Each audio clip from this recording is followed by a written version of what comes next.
జర్నలిస్ట్కి మోహన్ బాబు క్షమాపణ.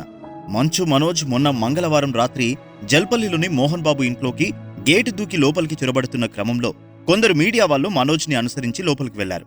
ఆ ఉద్రిక్త వాతావరణంలో మోహన్ బాబుని టీవీ9కి చెందిన రంజిత్ అనే జర్నలిస్ట్ ఆయన అభిప్రాయం తెలుసుకునే ప్రయత్నంలో మైక్ ఆయన ముందు పెట్టాడు. మోహన్ బాబు ఆ మైక్ ని విసిరికొట్టే ప్రయత్నంలో దురదృష్టవశాత్తు ఆ మైక్ రంజిత్కి తగిలింది. రంజిత్కి గాయాలయ్యాయి. ఉద్దేశపూర్వకంగా తను జర్నలిస్ట్ ని గాయపరచలేదని మోహన్ బాబు ప్రకటించినప్పటికీ మీడియా సంఘాలు ఊరుకోలేదు. మోహన్ బాబుపై హత్యాయత్నం కేసు పెట్టారు. ఈ పరిణామాల నేపథ్యంలో మోహన్ బాబు ఆదివారం సాయంత్రం హాస్పిటల్లో చికిత్స పొందుతున్న టీవీ9 రిపోర్టర్ రంజిత్ ని మోహన్ బాబు స్వయంగా పరామర్శించారు.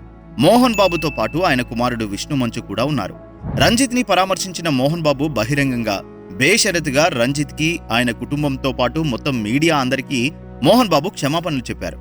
వ్యక్తిగత కుటుంబ సమస్యలు ఎదుర్కొంటున్న మోహన్ బాబు మీద మీడియా చేస్తున్న దాడి ఈ క్షమాపణలతో చల్లారుతుందని ఆశించవచ్చు.